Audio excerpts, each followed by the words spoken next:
안녕하세요, 여러분. 저는 15년 동안 은행원으로 일하다가 신용불량자가 된 후 오토바이 배달과 막노동을 하게 된 이야기를 하고자 이 영상을 찍었습니다. 제 인생 이야기가 20, 30대와 50대 힘든 분들에게 도움이 되길 바라며 은행 취업과 IMF 시절 그리고 제 군대 경험도 나눌 거예요. 저는 1993년에 은행에 취직했고 그 당시에는 고등학교 졸업 후 은행에 들어가기가 쉬웠던 시대였습니다. 은행에서 15년 일한 후 믿었던 사람 때문에 빚을 지게 되고 결국 해고된 이야기를 들려주고 있어요. 이제부터는 제 음성으로 본격적으로 이야기를 시작하겠습니다. 안녕하세요, 여러분. 제가 15년 은행원을 하다가 어느 날 신용불량자가 되고 또 오토바이 배달에 막노동에 투잡 쓰리잡 하게 된 이야기를 좀 들려드리고 싶어서 영상을 켜게 되었습니다. 이렇게 직접 이 얘기를 하면서 영상을 띄워보는 건 처음이라서 제 얼굴 공개되는 게 조금 조심스러워서 간단하게 저희 인생 이야기를 해보려고 합니다.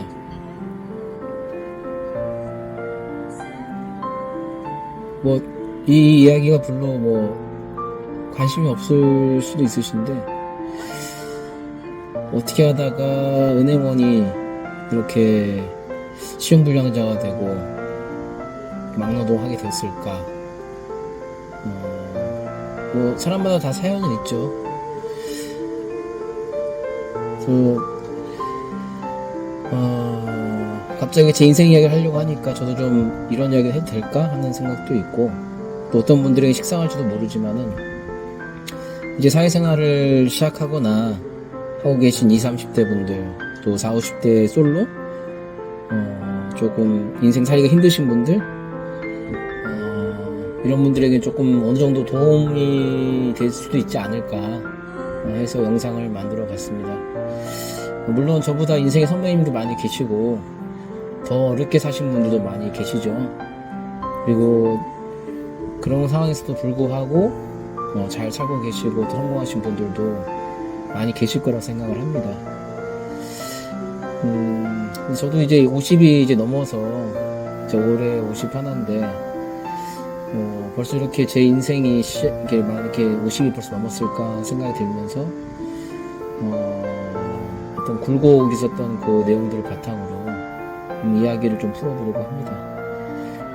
특히 마지막 부분에는 저희 국제결혼에 대한 이야기도 있으니까 궁금하신 부분 계시면은 궁금하신 분들한테는 어느 정도 도움되실 거라 생각하고요. 저는 93년에 은행에 취업을 했습니다. 1993년. 그때만 해도 은행이나 대기업에 취업하는 것이 지금보다 쉬웠어요. 왜냐면은 이제 고등학교만 졸업하고 은행이나 대기업을 들어간다는 것이 지금은 정말 힘든 일이지만 그 당시에는 제가 상고를 나왔는데 상고생들이 많이 은행을 들어갔어요. 저도 이제 상고를 나와서 고등학교 3학년 때 은행에 취업을 했습니다. 그 당시가 9월 15일 기억합니다. 93년 9월 15일. 그래서 은행 관련 이야기만 해도 참 할 얘기가 많아요. 특히 IMF 관련해서는 그 당시 제가 군대 있을 때 IMF 왔거든. 97년도에.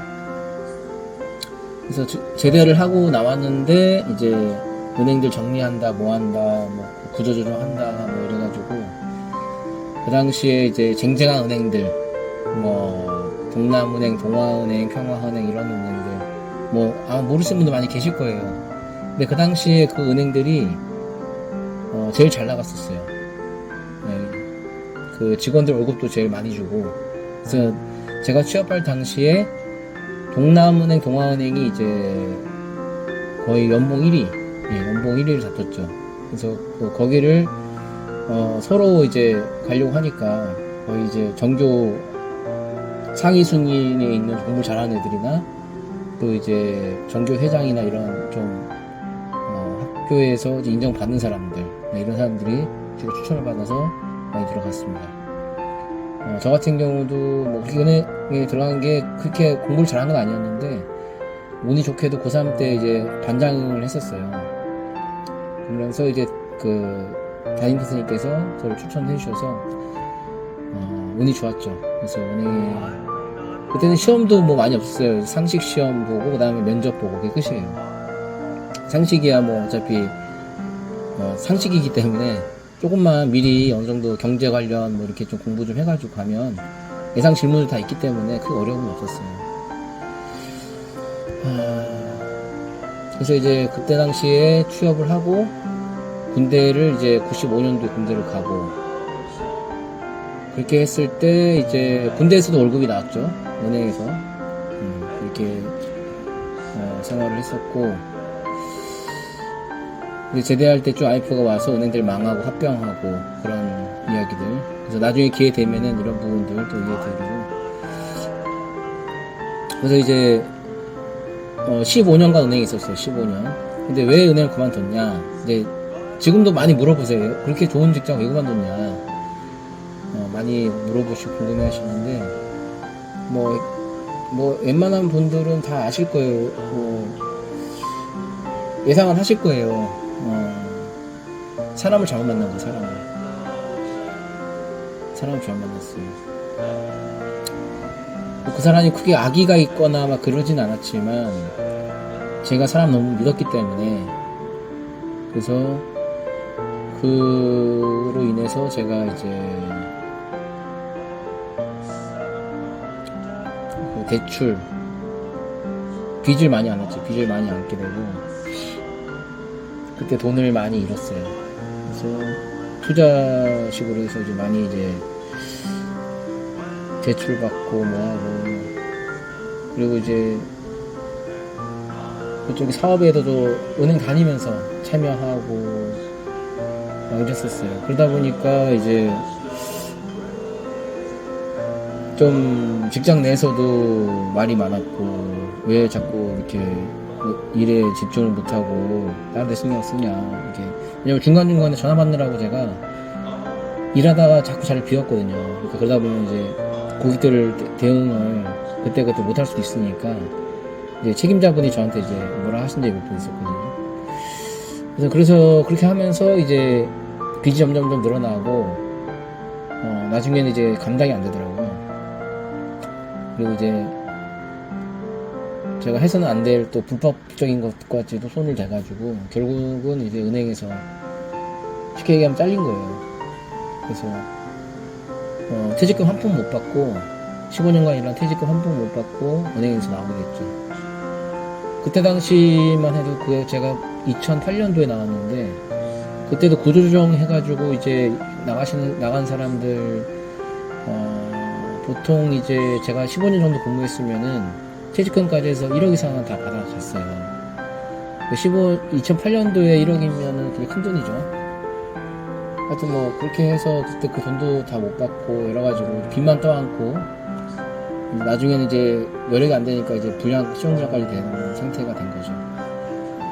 그래서 제가 50살이 되도록 가장 크게 느낀 거는 사람을 믿어서는 안 된다. 그래서 물론 정말 좋으신 분도 많이 있지만 제가 은행원 그만두고 신용불량자로 지금까지 힘들게 살아온 이유가 사람 너무 믿어서 그렇게 된 거였습니다. 그리고 제가 은행 그만둘 때 나중에 알았지만은 저희 어머니가 엄청 많이 오셨다고 합니다. 지금 이제 아버지는 이제 한 3년 전에 돌아가셨고 그래서 어머니라도 저 어떻게 해서라도 좀 잘 해드리려고 노력하고 있습니다.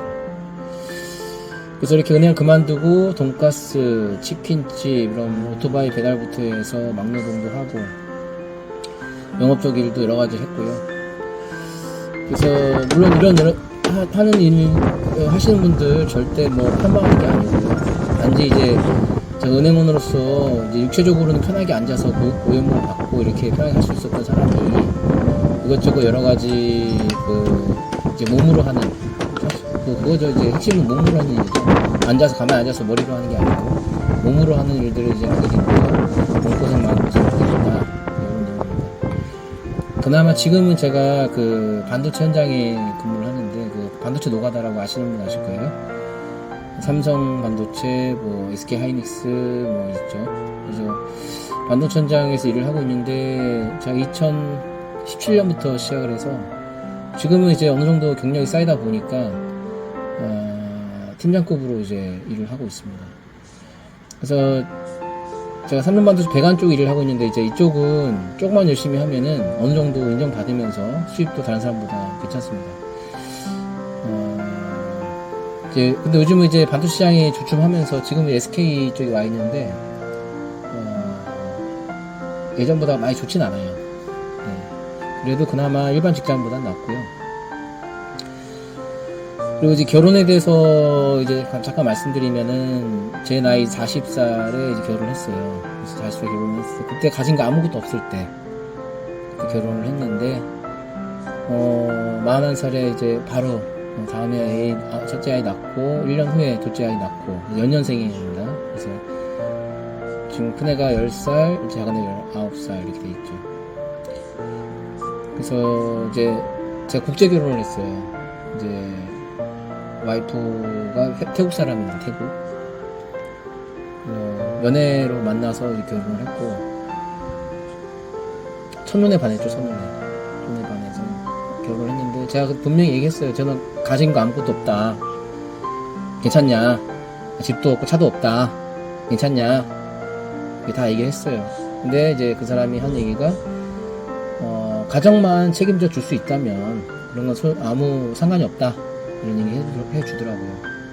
그래서 좋다.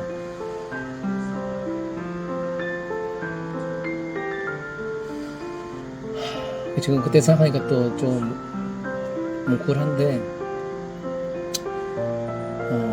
참 그동안에 참 제 집사람이 많이 고생을 했어요. 고생을 하고 지금 아이들이 이제 초등학교 다니고 있고 이제 태국에 살고 있어요. 태국에. 그래서 제가 태국에 1년에 한두 번 다니면서 이제 그 태국에서 또 아이들 데리고 오기도 하고 해서 1년에 한 두세 번 정도 이제 얼굴 보고 만나고 이러고 있어. 매일 이제 영상 통화하고 있고요.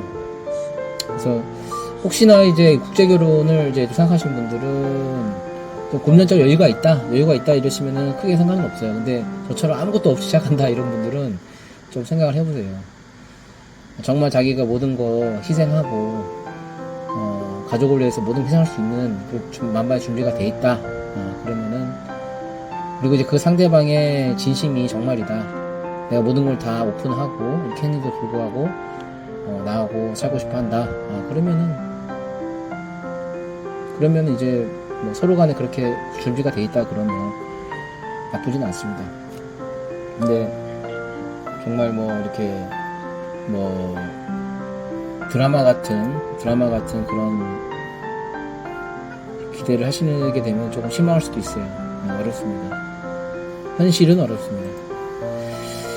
그래서 국제결혼 생각하시는 분들 성급하게 하지 마시고 자신의 경제 상황 그리고 상대방의 의사소통 모든 것이 우선시 돼야 됩니다. 그래서 제일 중요한 건 사랑이 전제가 되는 게 기본이고요. 그래서 나중에라도 제가 이제 국제결혼 관련해서 또 궁금하신 분 있으면 댓글 달아주시고 또 기회 되면은 또 국제결혼 관련 소개 다른 영상도 다루도록 하겠습니다. 예, 오늘은 이 정도로 제 소개 마무리하고요. 다음 영상에서 뵙도록 하겠습니다. 시청해주셔서 감사합니다. 구독, 좋아요 부탁드리겠습니다.